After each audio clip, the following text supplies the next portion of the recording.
en décembre. Hop, parfait. Et en février, on a validé les modalités de transfert pour que les salariés puissent intégrer Girondac au 1er septembre. Donc, on est à 4 jours du final.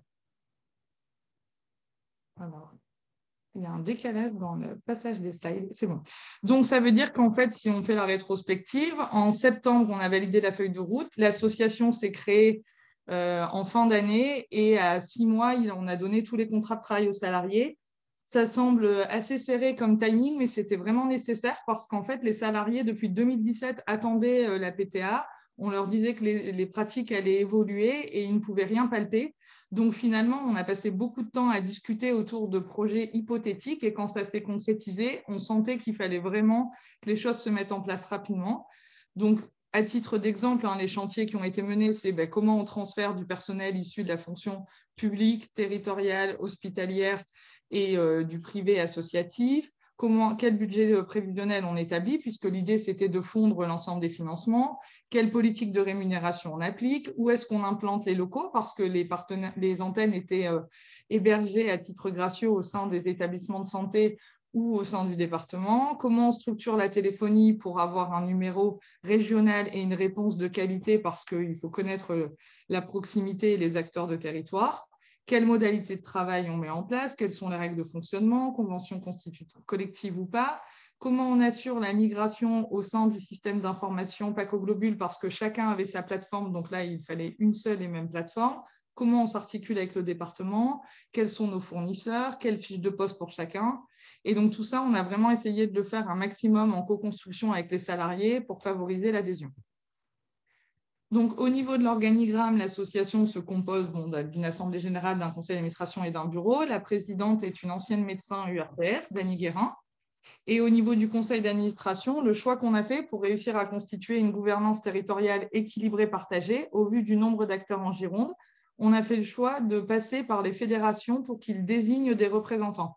L'idée, c'était de sortir du système de vote lors des assemblées générales, parce que sinon, ça aurait été trop contraignant et difficilement gérable. Donc, on a proposé, on a mis en sorte une organisation pour que chaque référent de collège puisse désigner des représentants.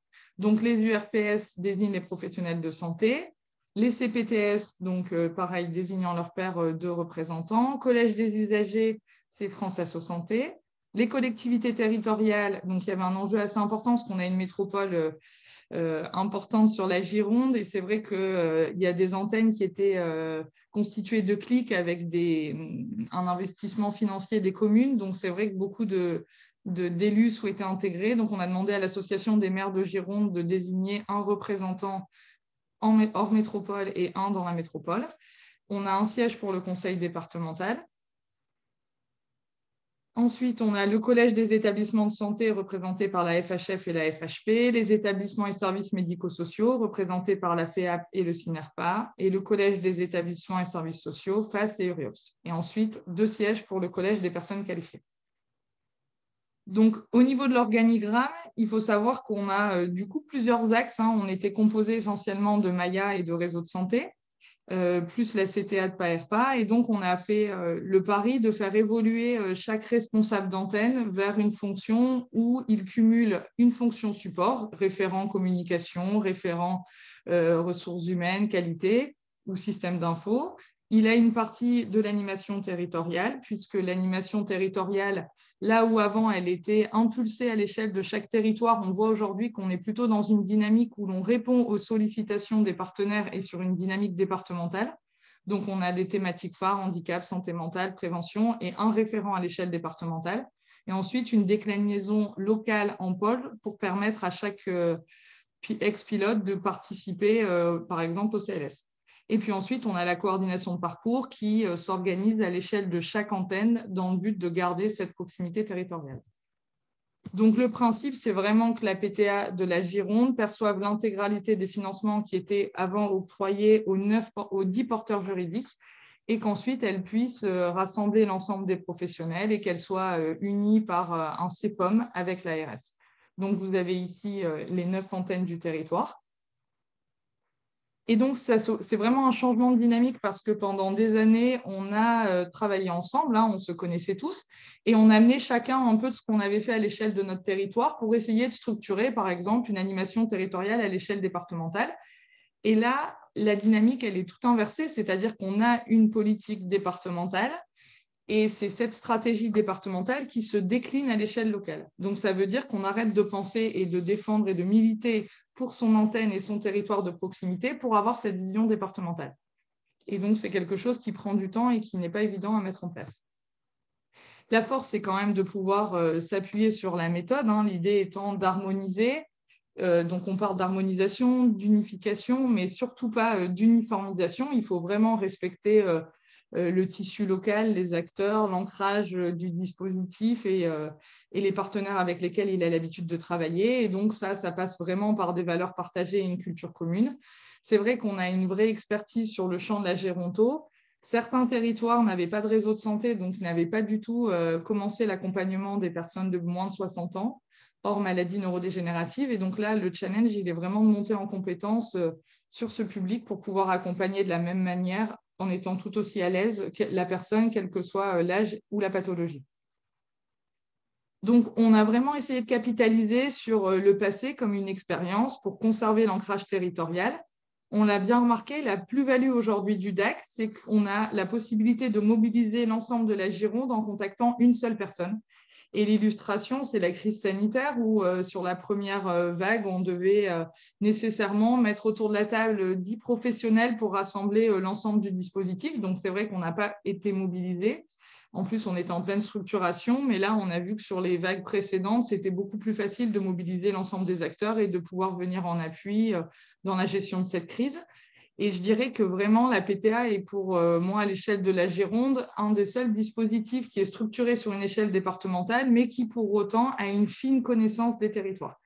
Donc, on a essayé de capitaliser sur l'expérience de chaque antenne, puisque certains étaient articulés avec un clic. Donc, l'articulation clic-PTA, elle est beaucoup plus aisée. Ensuite, on a des territoires qui disposaient d'un réseau et qui avaient l'habitude d'accompagner des personnes de moins de 60 ans avec des maladies chroniques ou autres. Et puis ensuite, on avait des territoires qui étaient des guichets de proximité, donc qui, eux, avaient une vraie expérience sur l'information et l'orientation. Donc, l'idée, c'est vraiment de capitaliser sur l'expérience de chacun. En quelques chiffres, en gros, c'est 4000 personnes accompagnées. Ce qui est intéressant, c'est que l'année dernière, on constate qu'on n'avait quand même que 6% de personnes de moins de 60 ans qui étaient accompagnées par la PTA et une vraie évolution sur le motif de sortie parce que culturellement, c'est vrai qu'on avait tendance à accompagner de manière intensive au long cours, c'est-à-dire jusqu'à l'entrée en hébergement, en décès ou déménagement, et que là, on voit sur le schéma qu'on a quand même 30% des situations qui sortent pour objectif atteint. Donc là aussi, c'est vraiment un changement au niveau des pratiques. L'articulation avec le département, elle était essentielle. Hein. Comme je vous l'ai dit tout à l'heure, on avait quand même 3 antennes qui étaient intégrées. Une antenne, ça allait même jusqu'à un budget fondu Clic Maya. Et donc, la difficulté, c'était de ne pas déstructurer ce qui avait été construit. Donc, on a travaillé pendant 2 ans avec le département, l'objectif étant vraiment de proposer des scénarios d'articulation. Bon, je pense que vous êtes tous au fait que c'est quand même très compliqué d'articuler au mieux quand c'est 2 dispositifs qui communiquent sur un numéro de téléphone unique et une loi qui était là quand même pour rendre plus lisible et plus simple le système. Donc, on a essayé de travailler la répartition par niveau de complexité, mais on sait bien que dans la vie, tout n'est pas simple, tout n'est pas complexe, donc c'était très compliqué de partir sur ce degré de répartition. Ensuite, on a envisagé une répartition usagée en disant que le département serait la porte d'entrée des usagers et la PTA celle des professionnels, ce qui est aussi compliqué parce qu'on sait bien que parfois les usagers peuvent solliciter, les professionnels aussi, et on peut avoir un double accompagnement, et l'idéal étant vraiment la PTA DAC unifiée. Ça n'a pas été ce qui a été choisi par le département, donc on a décidé de travailler sur une convention, l'idée étant que le département conserve son numéro unique, l'ARS via la PTA son numéro unique, et que derrière, en back-office, on puisse s'articuler au mieux.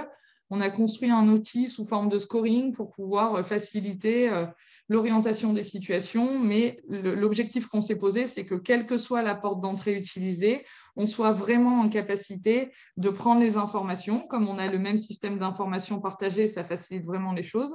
Et donc ensuite, chacun prend la situation dans sa totalité et la transfère vers le service adéquat. des personnes des métiers. Donc, l'enjeu pendant la phase de structuration qui a quand même duré 2 ans, c'est de structurer une nouvelle association tout en continuant à assurer le quotidien et distinguer aussi les missions qui relèvent de la structuration de celles qui vont perdurer dans le fonctionnement, notamment pour les pilotes, puisque les pilotes ont fait partie du comité de direction. Et l'idée, c'était de faire monter chaque pilote en compétence sur une thématique, la qualité, la communication, les systèmes d'information, en fonction des appétences et des compétences de chacun, de garder l'ancrage de proximité en encadrant 1 ou 2 équipes en fonction. On a essayé de rassembler ça aussi et de ne pas avoir un pilote pour une antenne, et de poursuivre l'animation de son territoire et d'être le référent d'une thématique, une coquille à l'échelle du territoire. Pour les coordonnateurs de parcours, le challenge, vu que c'était essentiellement des gestionnaires de cas, c'était vraiment de répondre à toutes les demandes en préservant la qualité de la prise en charge. On a l'usage de dire que finalement, désormais, un coordonnateur de parcours, c'est vraiment lui qui va graduer l'intensité de son accompagnement en fonction de la complexité de la situation. Plutôt que de faire rentrer les gens dans des cases et des dispositifs, là, c'est vraiment le professionnel qui s'adapte aux besoins de la personne. Travailler sur la confiance et les intervenants pour être vraiment dans une logique de co-responsabilité, bien sûr respecter la subsidiarité et toujours avoir au centre de nos accompagnements le projet vie de la personne. On a aussi développé une fonction d'assistant de parcours. Donc, j'ai l'usage de dire que pour moi, un assistant parcours, c'est exactement comme un coordonnateur de parcours, sauf qu'il ne fait pas de visite à domicile. Il est plutôt positionné sur la mission 1, c'est-à-dire qu'il est la porte d'entrée de la PTA, l'information, l'orientation, mais il peut suivre et avoir une file active, suivre des personnes à partir du moment où cela ne nécessite pas de visite à domicile. Et donc, ça se fait en lien aussi avec la structuration de la téléphonie, parce que l'enjeu de ce numéro régional, c'est de garder la qualité de réponse qu'on avait quand la personne qui décrochait était sur le territoire et posait une question sur notre territoire de proximité.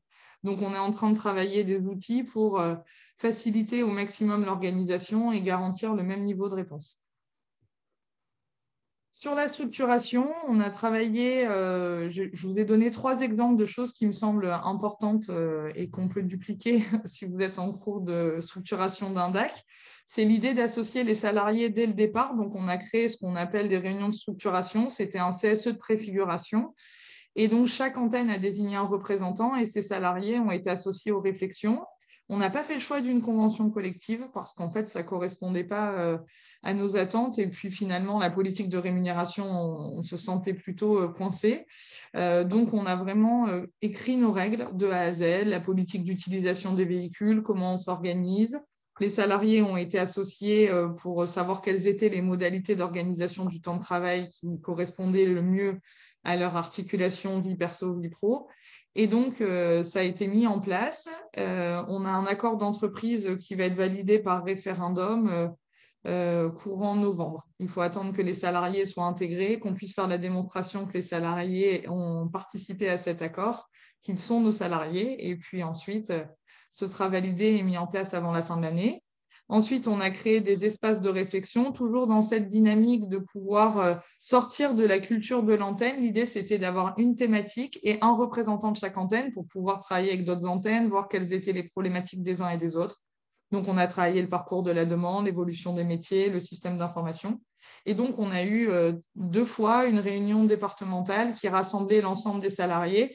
Et ce qui était intéressant, c'est que ce sont les salariés qui présentaient aux salariés les travaux de structuration de la PTA. Donc, pour favoriser l'adhésion, c'est quand même pas mal. Et là, aujourd'hui, ce qu'on a mis en place de manière pérenne, c'est des groupes ressources. L'idée, c'est de pouvoir accompagner les équipes vers un public tout âge, toute pathologie. Donc, monter en compétences, mutualiser les connaissances et pouvoir structurer au mieux les rencontres partenariales en interne. Puisque c'est vrai que là, tous les nouveaux postes qui étaient à pourvoir, on a essayé d'aller chercher des gens qui avaient de l'expérience et des compétences dans le domaine du handicap, par exemple. Et maintenant, il faut capitaliser et avoir des espaces dédiés pour partager l'information. Donc, être une personne ressource et la possibilité de s'impliquer sur les rencontres partenaires, les colloques ou les formations, venir en appui des collaborateurs sur la thématique, monter en compétences et être un acteur de l'évolution des métiers, puisque en tant que personne ressource, je fais vivre la thématique dont je suis responsable, entre guillemets, à l'échelle du département et j'ai carte blanche pour pouvoir organiser un colloque, un déjeuner, une plaquette, une vidéo. Voilà. Donc, c'est aussi la possibilité de travailler avec des collègues d'autres antennes différemment et puis de pouvoir innover un peu à ce niveau-là. Donc, la vision de la PTA, à l'issue de tous ces travaux, l'ambition qu'on s'est fixée, c'est d'être, pour les usagers, capable de fournir une réponse adaptée, équitable pour l'ensemble des usagers à l'échelle du territoire.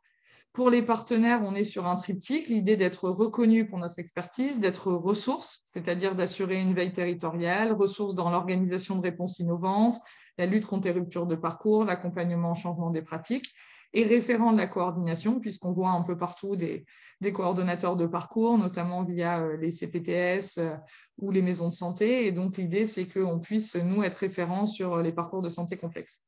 Et en interne, on a à cœur vraiment de mettre en place une organisation dynamique, évolutive, efficace par une équipe unifiée.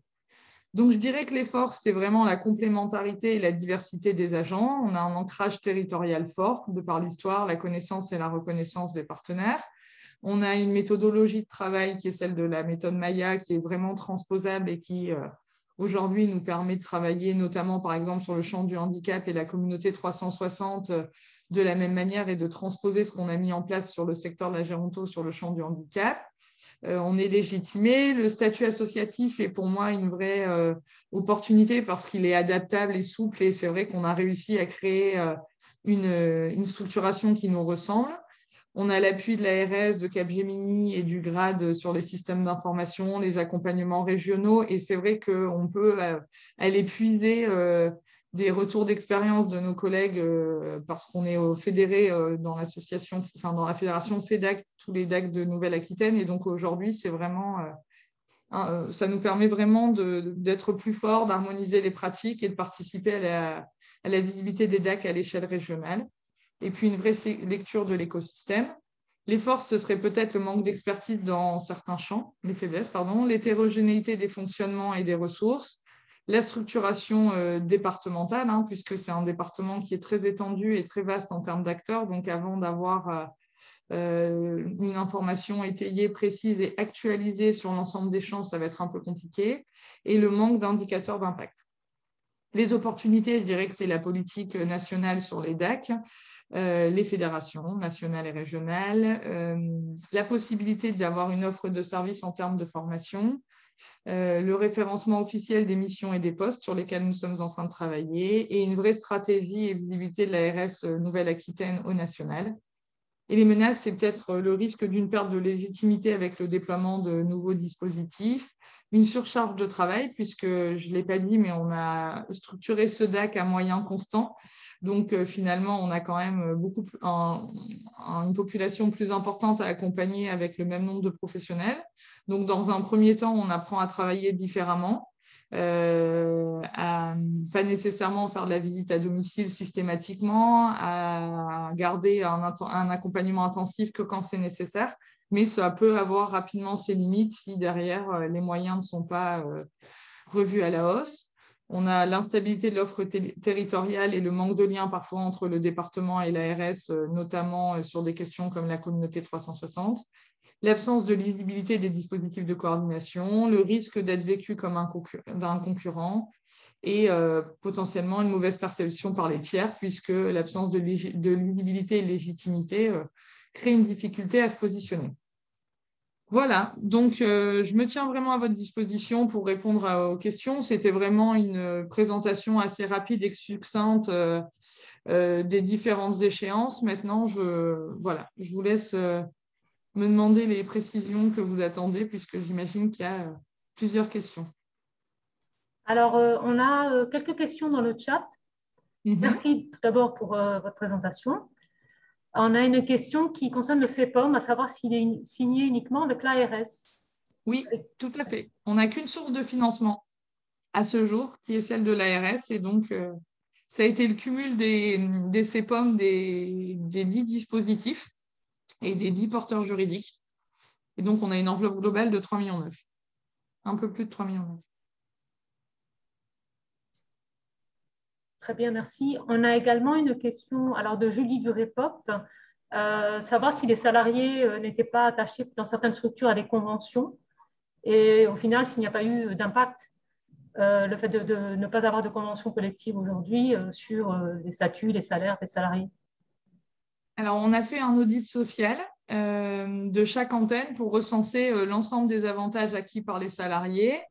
Enfin, ce qu'il en ressort, c'est vraiment uniquement sur les jours de garde d'enfants malades, parce que du coup, quand il y a une fusion comme ça, les mesures conventionnelles restent applicables pendant 15 mois. Et donc, on a 2 salariés qui ont des congés ancienneté et 2 salariés qui ont des congés pour garde d'enfants malades un peu plus conséquents pendant 15 mois. Après, on a revu toutes les modalités à la hausse. Il faut savoir qu'il y avait pas mal de structures qui étaient issues du public, mais avec des contractuels. Donc, eux n'avaient aucun avantage, pas de mutuelle, rien de particulier. Et ensuite, on avait comme convention collective la convention de la branche d'aide à domicile, BAD, qui n'est pas non plus très riche en avantages. Donc, c'est vrai que finalement, les salariés étaient plutôt contents de la logique de co-construction, d'être associés. Et puis, on a essayé d'être assez souple dans les modalités d'organisation du temps de travail, puisqu'ils ont plusieurs choix. Et donc, ça a permis d'avoir l'adhésion des salariés. Donc, vous avez fait l'application volontaire de certains éléments de convention, de manière à ce qu'il y ait des avantages, les mêmes avantages pour tous. Exactement. C'était important, vu que le processus de construction s'est un peu éternisé, ça me semblait pas du tout réaliste d'intégrer tout le monde dans la nouvelle association et ensuite de leur dire comment on allait travailler. C'était une recommandation du cabinet juridique, mais c'est vrai que j'avais vraiment peur que le climat social soit compliqué en faisant comme ça. Donc, on a écrit toutes nos règles du jeu ensemble avant, et comme ça, quand ils ont signé leur contrat, ils savaient exactement combien coûterait la mutuelle, quelles seraient les modalités de remboursement, combien ils auraient de jours de congé, quels seraient tous les avantages. D'accord, très bien. Alors, on a une autre question concernant les statuts des agents. Oui. Ils sont tous en CDI. Alors, je ne sais pas si ça répond bien à la question, à la demande. Après, on est parti sur un statut cadre pour les pilotes et le comité de direction, non cadre pour les salariés. Après, les statuts, donc oui, de toute façon, c'est du privé. Là, on a très peu de mise à disposition finalement, puisque dans les agents titulaires, on n'en a que 3 qui ont suivi. Et il n'y en avait pas tant que ça. On avait beaucoup de contractuels, en fait. Donc, les agents étaient plutôt contents de passer d'un CDD à un CDI. Et après, ce que je n'ai pas dit, c'est qu'on a vraiment accompagné les gens qui ne souhaitaient pas intégrer la PTA pendant 1 an. Pas tant parce que c'était une PTA, mais tout simplement parce qu'on sait bien que les métiers de gestionnaire de cas, c'est un métier qui est difficile et qui est usant. Et donc, ça posait une échéance, en fait, pour prendre en main son projet professionnel. Et donc, plusieurs salariés ont travaillé un projet de reconversion et on a signé des ruptures conventionnelles bien avant. Ce qui veut dire que, à l'exception de 3 ou 4 salariés, tous les salariés ont signé leur contrat de travail. Je ne vous ai pas dit, on est sur à peu près 80 salariés sur la PTA de la Gironde.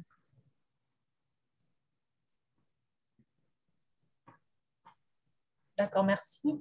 Alors, on continue encore sur les questions assez RH, finalement, qui concernent donc, les formations proposées aux coordonnateurs de parcours et assistants de parcours. Existe-t-il une formation type proposée en plus de formations thématiques sur des parcours ou thématiques spécifiques? Alors, on a plusieurs coordonnateurs qui avaient du coup le DU gestionnaire de cas, qui est en train d'être restructuré au niveau de l'ISPED à Bordeaux. Il y a 6 mois, mon discours aurait été plutôt d'aller chercher des compétences en se formant sur des DU addiction, psychiatrie, handicap.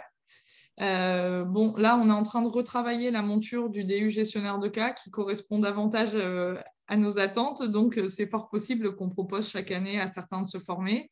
Ensuite, faut être lucide, même si c'est une vraie demande des salariés, on se rend bien compte qu'aucune formation ne permettra d'avoir une connaissance exhaustive de l'ensemble des parcours à l'échelle de la Gironde. Donc, on est plutôt en train d'essayer de structurer via ce réseau des personnes ressources l'organisation, savoir où aller chercher l'information, auprès de qui et la rendre lisible, que d'être sur de la formation.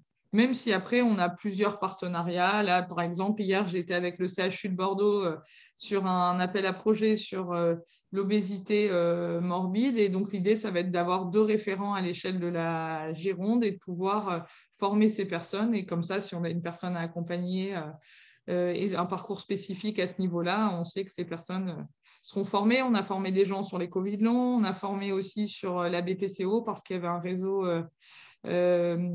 Akirespi à l'échelle régionale avec qui on était en lien et qui avait des missions de coordination. Donc voilà, on est là-dedans. Après, l'idée, c'est que ça perdure et que ça puisse s'étayer. Il y aura toujours des formations à mener de toute façon parce qu'il y a du turnover, des nouveaux salariés et la liste est non exhaustive.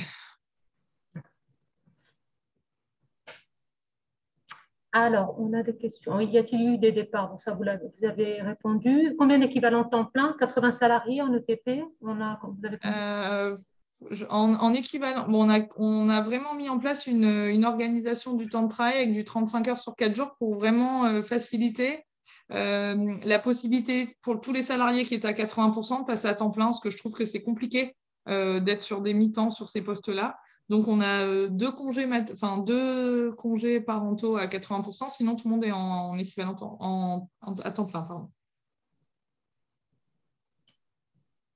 Merci. Nouvelle question. Qu'est-ce que la communauté 360? Qu'est-ce que vous appelez la communauté 360? La communauté 360, c'est issu de la première crise Covid. L'idée étant d'avoir un numéro de téléphone à 360 degrés, donc d'où communauté 360, sur le champ du handicap. Et donc, je ferai le raccourci en disant que pour moi, c'est une méthode Maya sur le champ du handicap, hein, c'est-à-dire qu'on structure l'offre, on crée une communauté, un réseau de partenaires pour fluidifier au maximum les parcours. Et donc, la difficulté, à mon sens, c'est que ça nécessite une articulation. C'est l'ARS qui pilote et qui a eu les financements. Et on sait bien que la MDPH est un acteur clé de la communauté. Donc, ça nécessite une articulation ARS département importante. Je ne vous cache pas que quand on est en train de travailler à la création d'un numéro de téléphone qui accompagne le tout âge, toute pathologie, d'avoir un numéro de téléphone unique à côté, encore différent, ça ne facilite pas la visibilité du dispositif. Donc, en Nouvelle-Aquitaine, on a quand même 4 PTA qui portent cette communauté 360. Ça s'est mis en place. Après, c'est vrai qu'avec la crise Covid, ce n'est pas encore tout à fait abouti et ça dépend vraiment des territoires. Voilà ce que je peux en dire. J'ai peut-être fait grincer des dents à des gens qui y travaillent en proximité. Ça se passe bien. C'est une vision purement girondine, hein. Mes propos n'engagent que moi. Ce n'était pas une définition théorique, mais plutôt pratico-pratique. Alors, une question de Charline Laurent qui se demande sur l'ensemble des structures qui ont fusionné, est-ce que certaines n'avaient pas des financements qui émanaient d'autres organismes que l'ARS en fait Si, justement, on avait des financements du département sur 3 et de communes, de la CARSAT, etc. Donc, on a scellé des divorces à l'échelle de ces antennes-là, en reséparant un clic les financements des communes, etc. Et à côté, l'ARS a repris ces financements, en fait. Donc, on est sur une cessation d'activité en vue de les intégrer. Après, j'ai quand même... l'avantage énorme que je n'ai pas dit dans la présentation, c'est que quand on est une Maya, on est un service de 3 ou 4 personnes au fond du 4e couloir à droite quand on est porté par un hôpital. Et là, la chance pour les salariés, c'est d'être aujourd'hui intégrés dans une structure qui est pensée pour la coordination de parcours. Et les règles qui s'appliquent à eux sont pensées pour leur métier. Donc, en termes de procédure, d'écoute, de qualité, c'est quand même une vraie chance.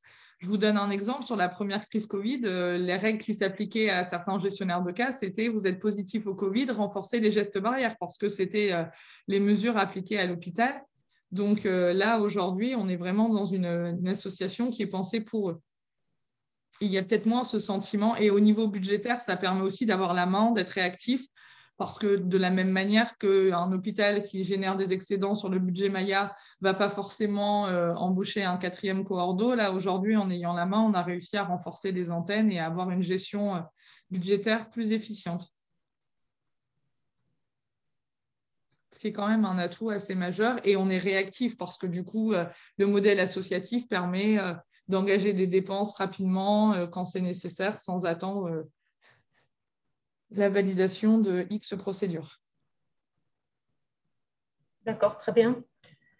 Alors après, on a une question qui est relativement longue, alors je vais la lire, de Madame Cugnot. Comment favorisez-vous le bon usage des supports numériques type dossier patient informatisé partagé, leur interopérabilité avec les outils des professionnels de ville et hôpital existants pour garantir la dynamique de partage et la réactivité de réponse des acteurs autour du parcours patient? Très bien, très bonne question. Donc, d'un point de vue théorique, l'ARS a beaucoup misé sur le déploiement de Pacoglobule en Nouvelle-Aquitaine. Donc, chaque antenne dispose d'un chargé d'accompagnement de territoire financé par l'ARS et employé par le grade ESEA. Et ce professionnel est là vraiment pour déployer l'outil et accompagner les bonnes pratiques. Si je suis assez réaliste sur ce qui s'est passé, on a quand même massivement déployé l'outil. Et ensuite, on s'est posé la question des pratiques. Donc, on a rattrapé via une charte et vraiment une logique d'accompagnement des professionnels sur comment on partage l'information, avec qui, etc. Ça reste perfectible parce que chaque professionnel s'en saisit comme il l'entend ou il consacre du temps. Après, on a vraiment ce souci d'avoir des soirées d'animation, des retours d'expérience pour diffuser les bonnes pratiques.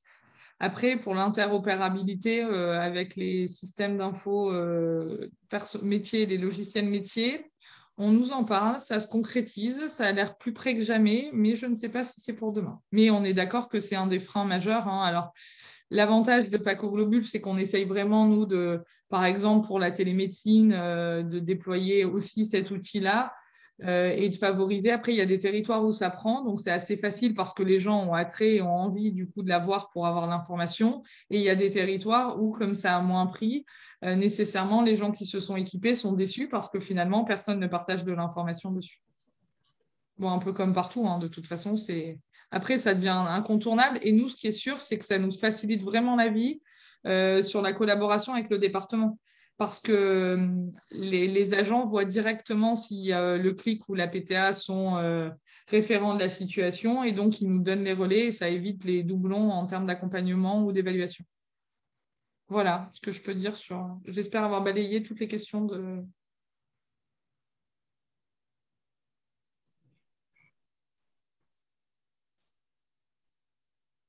Très bien, merci.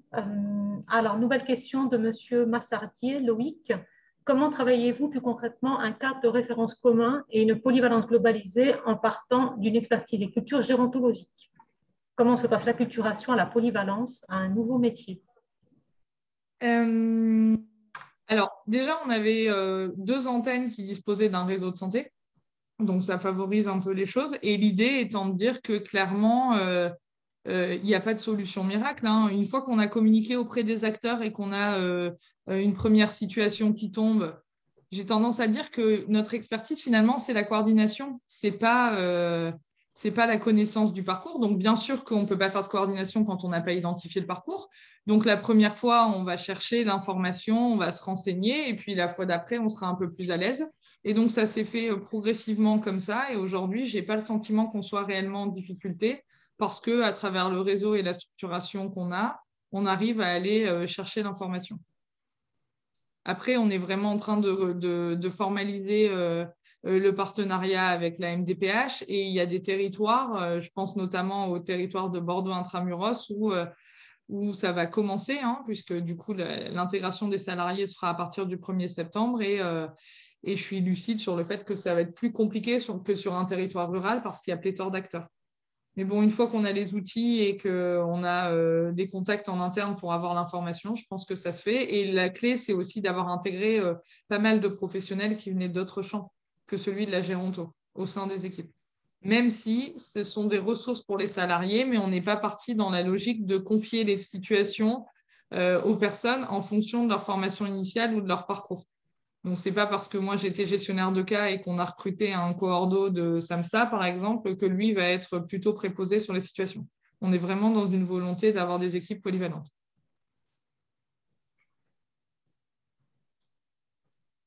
Très bien, merci. Alors, nouvelle question de Fabienne Mercier.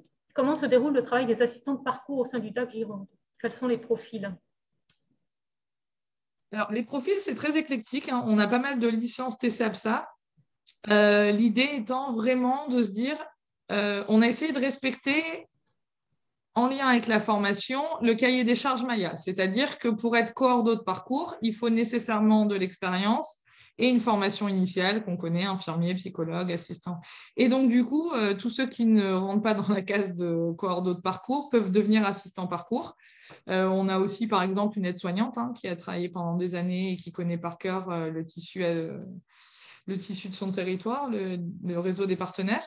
On a fait vraiment le choix de les constituer en équipe et qu'ils assurent vraiment cette mission 1.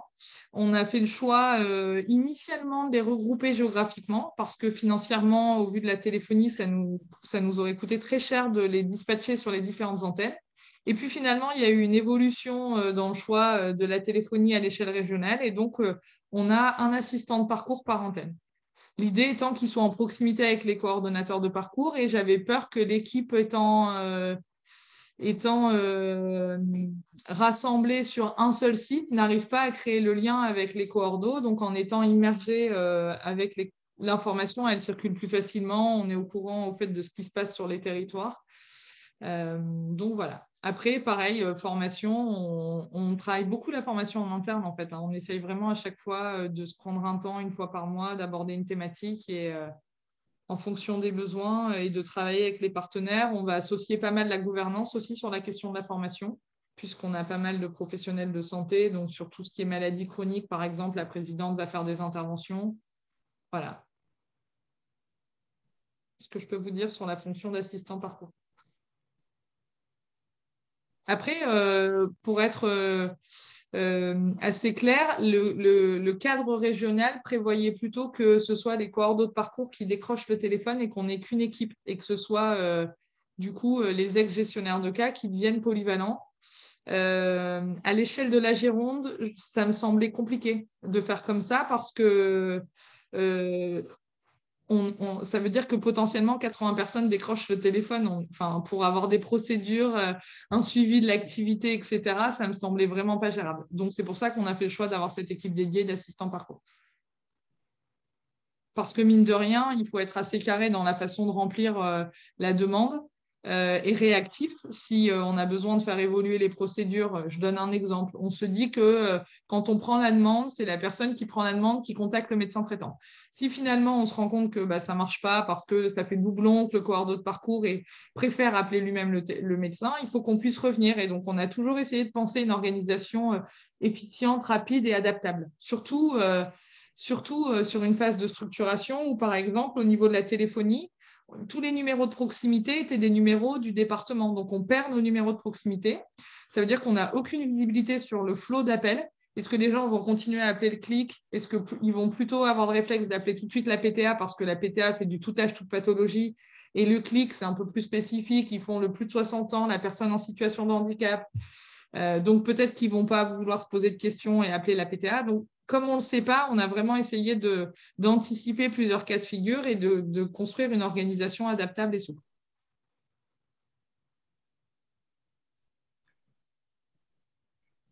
Alors, on a d'autres questions alors, qui ne sont pas trop liées. Savoir pourquoi vous avez écarté le modèle GCSMS ou GIP. La forme juridique GCSMS ou GIP aurait-elle permis un meilleur équilibre dans les liens avec le conseil départemental, par exemple? Alors, entre nous, on peut tout à fait construire un GCSMS qui soit souple, adaptable et efficient et une association qui soit une usine à gaz. Le problème, c'est que le GCSMS, ça renvoie l'idée de construire avec les porteurs. Et je l'ai dit un peu en introduction à demi-mot, les porteurs, certains étaient dans l'opposition sur ce projet. J'avais une enveloppe financière de l'ARS, j'avais mutualisé, j'avais construit quelque chose qui était reconnu. Donc, il n'y avait pas d'adhésion. Et donc, de structurer un GCSMS avec un système de convention où les gens resteraient dans le fonctionnement actuel, on voit bien que déjà, en changeant toutes les lignes, en ayant la main sur tout, c'est compliqué de mettre ça en place et de donner du sens. l'idée d'un GSSMS s'accompagnait pour moi vraiment l'idée de construire quelque chose structuré à l'échelle départementale sans toucher à ce qu'on faisait avant. C'est pas possible. Il y a un moment, il faut vraiment casser les codes et intégrer pleinement les salariés. Parce que ça s'accompagne l'évolution du métier. Et donc, par exemple, si vous êtes porté par un dispositif ou vous êtes une plateforme senior, que vous n'avez pas de public de moins de 60 ans parce que vous avez un service au niveau de la municipalité qui les gère, et à côté, vous avez une autre antenne où il n'y a que 3 gestionnaires de cas pour un territoire complet et qu'eux vont devoir décrocher le téléphone, etc., c'était pas viable en fait. Et en plus, personnellement, je ne me voyais absolument pas avoir comme moyen d'action le rappel de la convention signée en disant alinéa page 4, c'est écrit que vous devez faire ça. Là, en ayant la main sur les salariés et les financements, on a quand même un peu plus de levier pour arriver au scénario cible. Après, voilà, c'était notre choix et c'est aussi, je l'ai vraiment dit, parce que ça a duré dans le temps 2 ans. Et que du coup, 2 ans où on en parle, mais il ne se passe rien, ça crée une usure psychologique et les salariés avaient vraiment besoin que ça se concrétise. Et en plus, je pense aussi que c'était important de pouvoir rassembler physiquement les salariés, ce qu'on a réussi à faire sur la métropole, pour que du coup, ils travaillent ensemble, ils développent justement de l'échange sur ces situations, ces personnes ressources. Et en étant éclatés géographiquement, ça aurait été plus compliqué.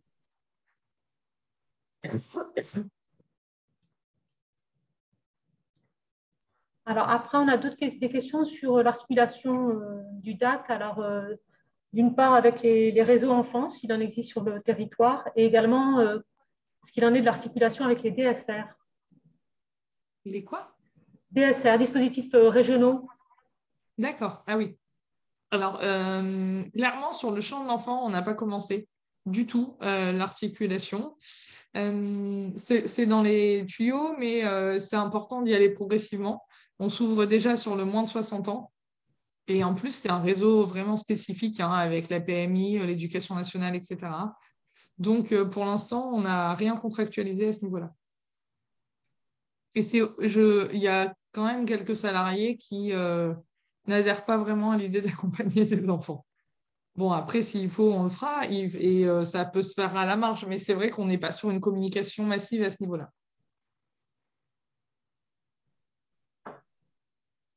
Et au niveau donc des DSR?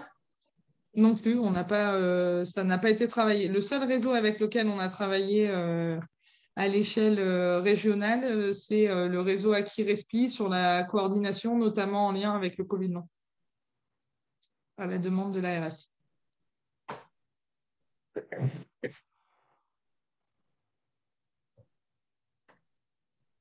Très bien. Alors, nouvelle question d'Hélène 7. Quels outils d'évaluation et de planification utilisez-vous? Alors, on n'a pas de... Enfin, l'idée, c'était de s'appuyer sur... j'ai mangé le nom, évidemment, de l'acronyme, à force de l'avoir dit 450 fois. L'ancien PSI est devenu le nouveau... Bon, c'est dommage. Je ne sais plus l'acronyme de ce qui a été construit, l'outil d'évaluation qui a été construit à la suite... Le PPCS. PPCS, voilà, le PPCS, pardon, doit être intégré dans Paco Globule. Là, aujourd'hui, on a des fiches métiers qui sont directement intégrées dans le logiciel métier. Et donc, on passe là-dessus, sachant que l'idée étant pas d'avoir une évaluation exhaustive de l'ensemble des champs pour toutes les situations, mais bien de laisser à discrétion du salarié la possibilité d'évaluer tel ou tel champ en fonction du besoin identifié. Du coup, l'outil d'évaluation interrail n'a pas été repris? Pas du tout, non. Jamais en Nouvelle-Aquitaine. Il a été implanté dans le logiciel, mais ça fait... à ma connaissance, il n'y a aucun dispositif de coordination qui s'en est saisi. Parce qu'en fait, on était déjà dans la dynamique de DAC et ça semblait compliqué d'utiliser l'interrail dans une logique DAC, puisque l'outil semble peu adapté et on n'a pas nécessairement des situations complexes qui nécessitent un suivi intensif au long cours. Après, il me semblait que sur les autres territoires, l'interrail allait pouvoir encore être utilisé, puisqu'il doit servir de base d'appui pour construire l'OEMD et la réponse apportée dans le cas du PPCS. Pour les situations qu'il nécessite. Il n'y a pas besoin, effectivement, peut-être de remplir, de compléter un rail systématiquement, mais pour les situations qu'il nécessite, de type gestion de cas avec un accompagnement sur le long cours, il me semblait que voilà, il y avait quand même la possibilité d'intégrer le rail dans le. Bien sûr, c'est vrai que ça dépend vraiment, c'est important de partir de l'existant. Nous, on était en pleine structuration quand l'Interrail a été implanté. On avait commencé les travaux avec Capgemini pour définir ensemble les critères d'évaluation, comment on caractérise une situation, qu'est-ce une situation simple, complexe, très complexe, quand est-ce que je fais un suivi ponctuel, continu ou intensif. Quelle fiche de poste, quel métier. Et donc, on était déjà en train de travailler sur ça. Et donc, c'est vrai qu'on ne s'est pas saisi de l'Interrail. Et aujourd'hui, ça nous semblait peu efficient de le déployer alors que notre outil métier nous permet aujourd'hui d'aborder les différents champs. Alors, il reste à le formaliser sous forme d'un vrai PPCS de manière numérique. Mais c'est vrai qu'aujourd'hui, ce n'est pas le choix qui a été fait en Nouvelle-Aquitaine. Après, ça n'empêche que ça peut être tout à fait fait ailleurs et que si les équipes ont déjà l'usage de l'Interrail, il faut garder ce fonctionnement. Marion, pouvez-vous arrêter le partage d'écran de manière à ce qu'on puisse tous se oui, voir? bien sûr. Et pour les dernières questions, je vais demander aux personnes qui le souhaitent de prendre la parole pour poser leurs questions directement. Donc, je ne sais pas qui souhaite poser une question. Il y en a d'autres qui sont arrivés dans le Oui, chat. alors moi, je voulais simplement revenir sur l'organigramme. Du coup, vous aviez parlé de 80 ETP. Je voulais savoir un petit peu la répartition en termes de coordinateurs de parcours. Et du coup, si j'ai bien compris, les ex-pilotes sont venus responsables qualité, responsables com, c'est ça? Ils sont responsables d'antenne. Et dans cette... alors, ils sont responsables d'antenne. Un responsable d'antenne a une fonction support, fait de l'animation territoriale et encadre des équipes. Ok, et en termes d'ETP, du coup, pour les coordonnateurs? On a combien de TP alors, c'est simple, il suffit d'enlever 10 cadres. Non, ouais, on est 10 cadres. Et au niveau des assistants parcours, on est sur une équipe de 8. 8 assistants parcours, 10 cadres. Donc, on est à une soixantaine de coordonnées de parcours. Et du coup, en termes de population, ça, c'est un dimensionnement pour combien de population? Alors, c'est là où on va voir. Ce qui est très drôle, c'est que je dois vraiment faire un diagnostic départemental. Mais je n'ai pas eu le temps, donc je ne suis pas du tout à l'aise sur les chiffres et j'ai rempli la dernière fois un document sur le nombre de professionnels en Gironde, etc. Je n'ai pas du tout les éléments. Donc là, très rapidement, je tape sur Google et pour avoir une idée, parce que je ne l'ai même plus intégré, population en Gironde, évidemment, ça ne va pas ressortir directement. J'aurais dit population totale en Gironde, je vais y arriver. Ouais, 1,6 million. Après, c'était très hétérogène. Hein. On a le plus gros territoire de proximité qui n'avait qu'une Maya avec 3 gestionnaires de cas. Et à côté de ça, on avait la ville de Bordeaux qui avait un service composé de 30 agents. Ça vous donne une idée un peu.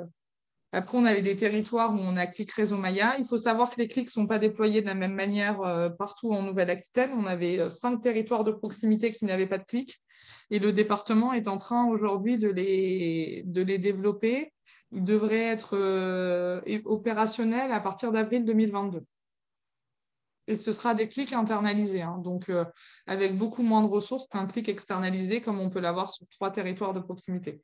Donc il y a ça aussi, hein. Il y a vraiment cette difficulté. Après, il y a l'histoire, l'expérience du dispositif, quand est-ce qu'il s'est déployé, et on voit bien que plus le dispositif est ancien, plus on est reconnu et plus on a de situations qui nous sont orientées. Donc c'est toujours cet équilibre précaire. Et ensuite, c'est l'accompagnement des équipes. Quand est-ce qu'elles ont été accompagnées? Est-ce qu'elles sont en capacité de coordonner plus de situations? On a encore des antennes où la montée en charge se fait tout doucement. Et à l'inverse, on a des antennes où ça fait plusieurs années qu'ils sont dans une logique de cohorte de parcours avec une file active aux alentours de 70 situations.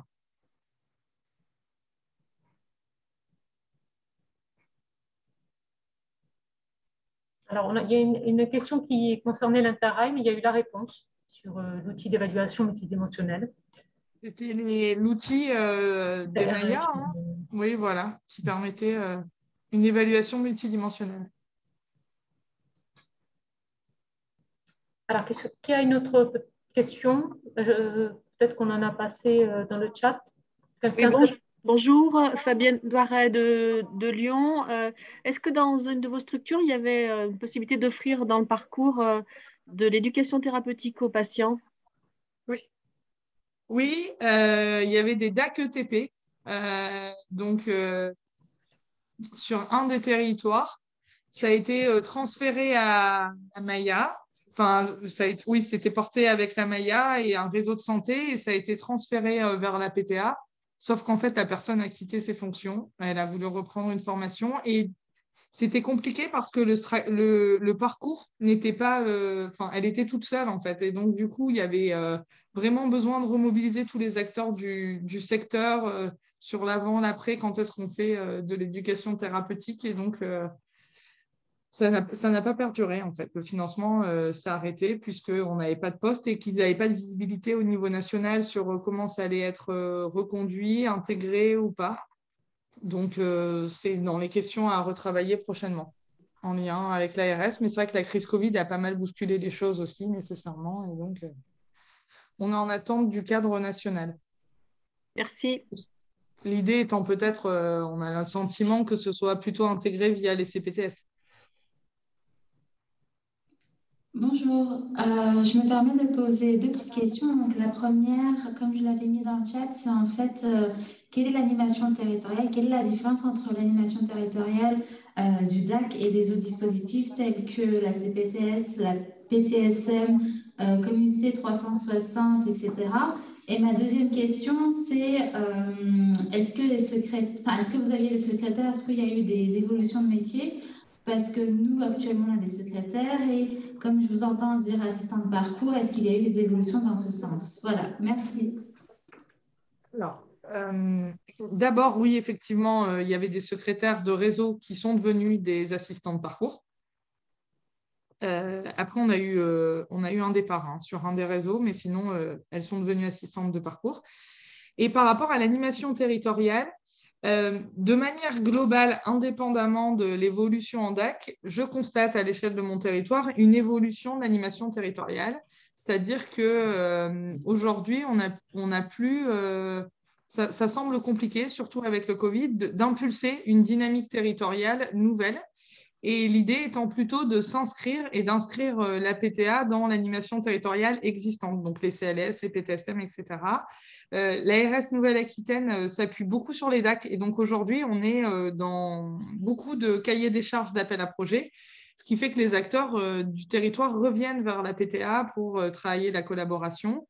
Donc, c'est vraiment un changement de pratique. Là où avant, on trouvait une rupture de parcours récurrente, on initiait un espace éthique territorial, on improvisait, on impulsait des choses. Je le dis en rigolant, mais j'ai plutôt l'impression de subir l'animation territoriale et de répondre aux sollicitations des partenaires et d'avoir moins de temps pour pouvoir innover. Donc, peut-être que ça va se stabiliser et que ça reviendra comme ça. Mais en tout cas, moi, j'ai le sentiment qu'aujourd'hui, il faut que la PTA participe à ce qui est fait par les autres et soit un acteur clé des CLS, du CTS, etc. Mais pas nécessairement qu'elle anime de son côté de manière déconnectée parce que sinon, ça surmobilise les acteurs et ça complexifie les choses. Voilà, j'espère que ça répond bien à votre question.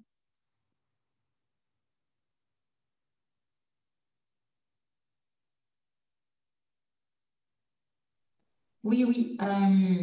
Donc, du coup, c'est les pilotes Maya qui ont gardé l'animation territoriale, les ex-pilotes Maya.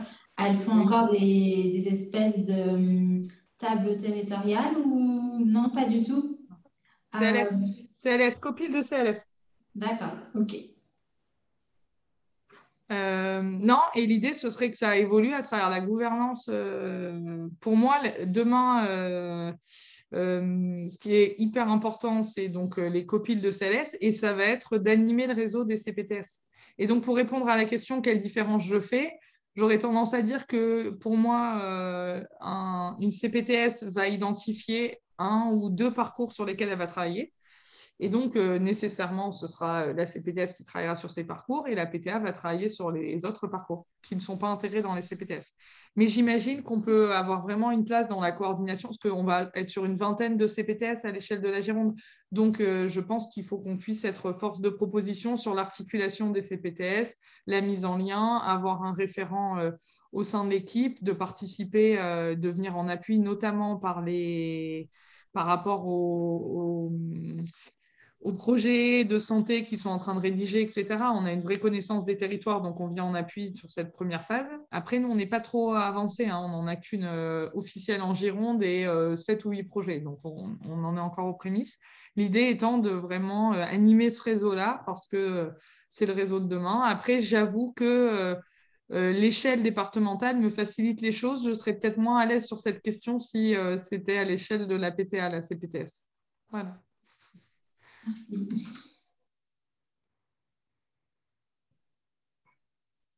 Alors, on a Il y a une question qui est passée dans le chat, mais je n'ai pas eu le temps de lire. Sur la file active, j'essaie. Comment va-t-elle être basculée au DAC? Du coup, il y avait deux questions dans le chat à côté. Sur la file active, aujourd'hui, les Mayas sont là depuis quelques années. Pour la plupart des Mayas, il y a des files actives qui sont à 30-35. Du coup, on se posait la question de l'intégration de ces files actives dans le DAC. Bah, elles sont toutes intégrées. Donc, ce qu'on a fait sur les territoires de proximité où il y avait des files actives Maya, très souvent des listes d'attente et un réseau, on a redispatché les situations, c'est-à-dire qu'on a retravaillé un secteur géographique par cohorte de parcours, un peu plus petit. Et donc, ça crée, on a à peu près une vingtaine de situations complexes et ensuite des situations continues ou ponctuelles. Et ensuite, il y a des territoires où on n'avait que des situations de gestion de cas. Et donc là, on va leur demander de passer le palier et d'arriver sur les 50-55 et puis de voir comment ça peut être géré. Après, c'est toujours compliqué les chiffres parce que vous avez des situations qui finalement dorment et pour lesquelles vous êtes en vigilance. Enfin voilà, donc c'est aussi tout ce temps de vocable et de culture commune sur quelle situation je garde, quand est-ce que je clôture, quand est-ce que je passe le relais. Est-ce que vraiment, et c'est peut-être un défaut aussi de la méthode Maya, c'est cet amalgame entre situation complexe et suivi intensif. C'est pas parce qu'une situation est complexe que le suivi est nécessairement intensif. Donc l'idée a été de travailler avec chaque agent pour qu'il puisse coter sa file active en fonction de sa charge de travail et non en fonction de la caractéristique de la situation. Parce que des fois, on a des situations très complexes, mais on n'a aucune approche, aucune porte d'entrée. Et on a, par exemple, on a un service urbanisme sur un syndrome de Diogène qui est en lien et qui reviendra vers nous. Ça, typiquement, ce pas des situations qui doivent rester dans les files actives. Donc voilà, on a nettoyé ces files actives et elles sont transférées, elles ont été transférées dans le PACO de Girondac. Mais après, c'est un accompagnement des équipes parce que psychologiquement, c'est difficile d'imaginer qu'on peut faire le même travail et un travail de qualité en doublant la file active. Hein. Je suis d'accord. Après, on a fait la démonstration aujourd'hui que ça fonctionne. C'est une autre façon de travailler. C'est différent, mais ça marche parce qu'il y a plein de choses qui, dans la façon de travailler des gestionnaires de cas, étaient nécessaires dans la méthodologie. C'était leur plus-value d'avoir une vision globale de la situation, d'avoir fini l'évaluation avant de commencer à agir.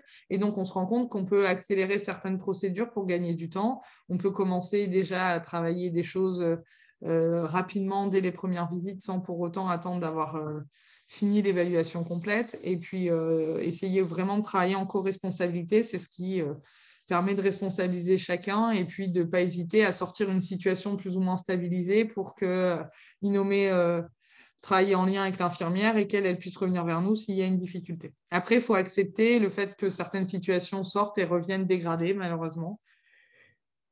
Mais bon, après, ça s'accompagne. Voilà ce que je peux vous dire par rapport aux files actives.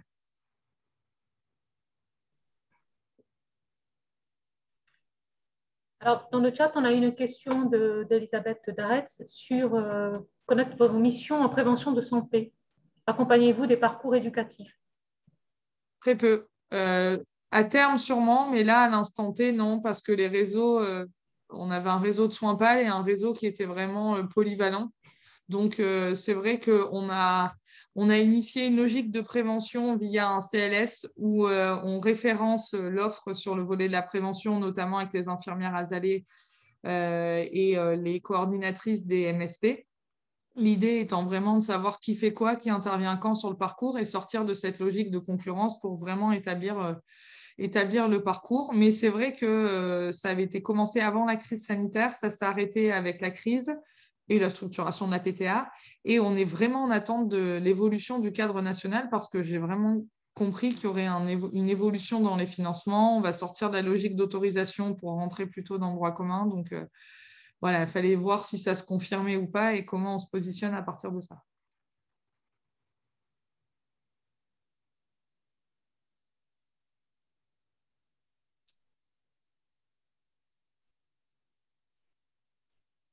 Je ne sais pas si quelqu'un a une autre question.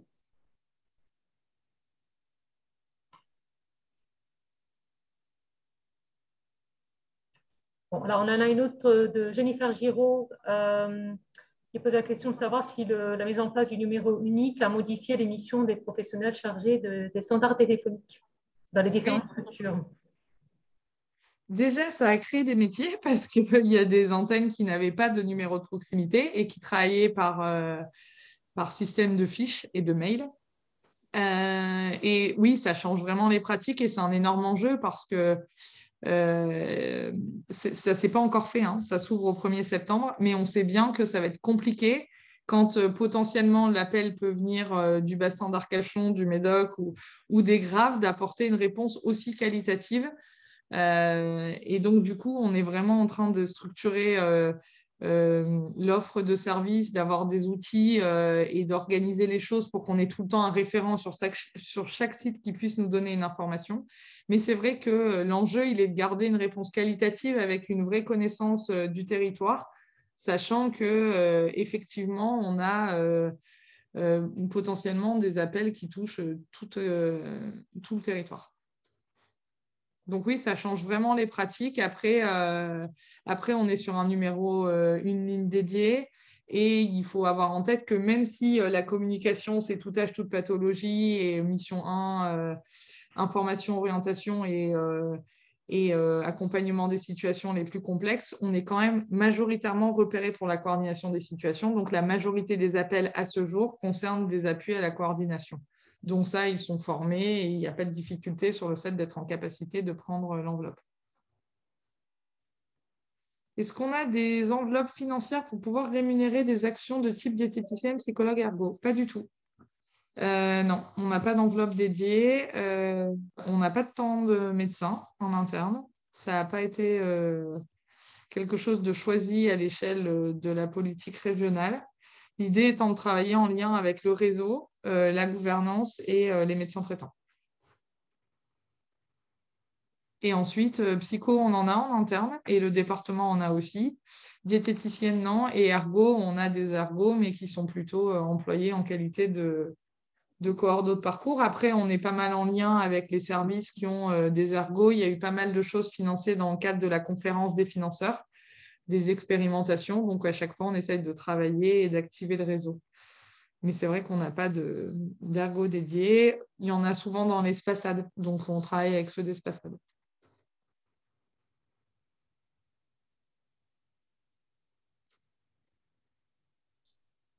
Bonjour, Julie Bunion, je suis d'un REPOP. Vous avez parlé tout à l'heure de formation qui serait faite pour les personnes ressources. Donc, c'est une question que j'ai mise dans le chat, mais qui n'a pas été reprise. Vous avez rencontré le CHU pour les situations d'obésité sévère et vous disiez que vous alliez avoir donc 2 personnes ressources dans le DAC qui seraient formées. Et je voulais voir un petit peu comment vous aviez pensé ce parcours et l'articulation avec les structures qui travaillent déjà sur le parcours. C'est une bonne question. Alors, pour tout vous dire, on a une réunion de Calais le 10 septembre pour en discuter. On est vraiment aux prémices, hein, voilà. Mais l'idée, c'est bien sûr de rassembler les différents acteurs du parcours et de voir comment on fluidifie ça et on s'articule.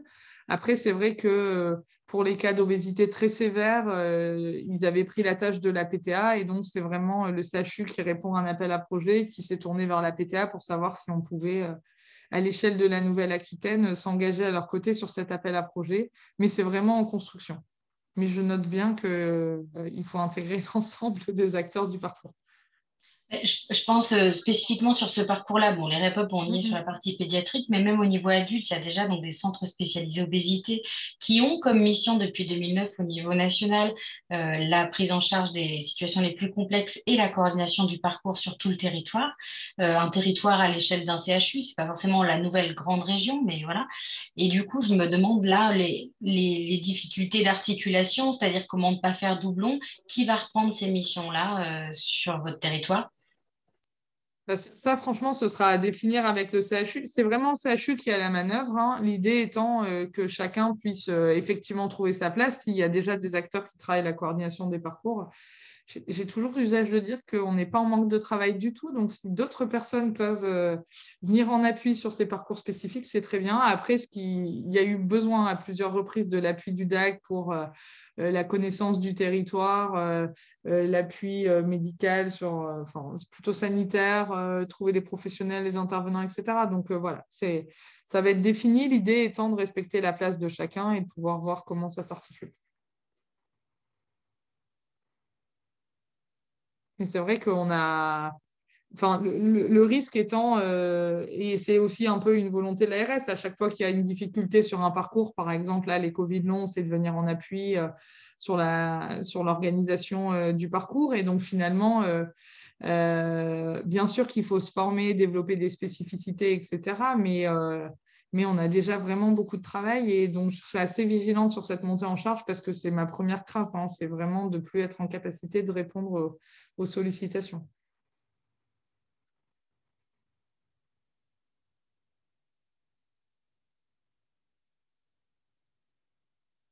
Est-ce qu'il y a d'autres questions? Alors, nous, on aurait une dernière question dans le chat, en tout cas par Adeline de Berny, sur votre organisation en termes de locaux, savoir si l'association a dû investir, location, achat, sur les différentes antennes. L'association est un bébé association, on n'a pas d'argent, donc elle a loué au prix du réseau.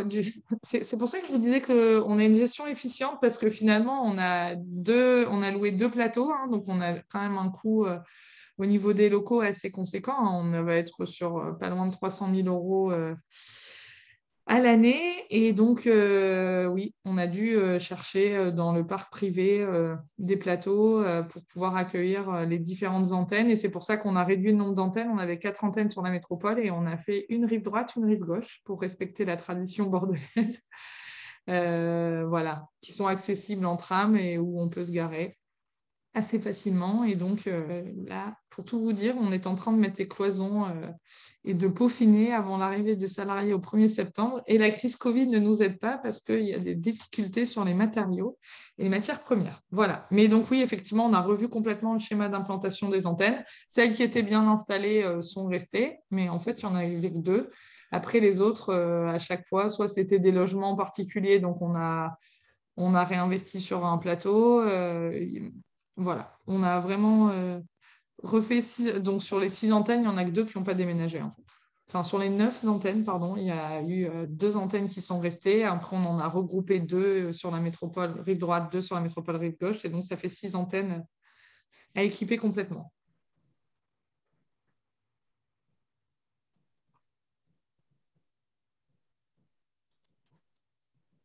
Après, j'assure un petit service après-vente. Donc, vous avez mon mail, je vais vous mettre dans... Enfin, voilà, je vais donner mon support à l'organisation. Et donc, l'idée étant que si voilà, vous avez des questions, des remarques, etc., il n'y a pas de souci. Après, voilà, c'est une expérience, c'est notre réalité. Enfin, je l'ai dit en introduction, par exemple, le fait d'être nommée préfiguratrice, ça m'a vraiment permis d'avoir la main et de pouvoir penser les choses d'une certaine manière. Après, chaque chaque DAC a son histoire, ses contraintes, et chacun essaye de faire au mieux. C'est pas facile, mais bon, je pense vraiment que finalement, on est... Enfin, c'est une richesse, hein. On a vraiment la chance de construire un dispositif qui nous ressemble, qui est efficient, efficace. Les professionnels sont contents. Donc voilà, je vous souhaite plein de courage pour cette bonne aventure. Parce que enfin, moi, je trouve que c'est riche et très intéressant et je suis super contente. Et c'est beaucoup, beaucoup de travail, mais je me suis bien épanouie sur cette année. Et on voit bien, je ne vous ai pas dit, j'étais pilote Maya et directrice d'un réseau. Et donc, j'avais l'impression de me battre pour que le dispositif existe, toujours expliquer ce qu'on fait, etc. Je mentirais si je disais que tout le monde connaît les DAC, mais on sent quand même une synergie et une reconnaissance des acteurs. Et la dynamique est en train de s'inverser, c'est les acteurs qui viennent vers nous, etc. Et ça, c'est super important. Donc voilà.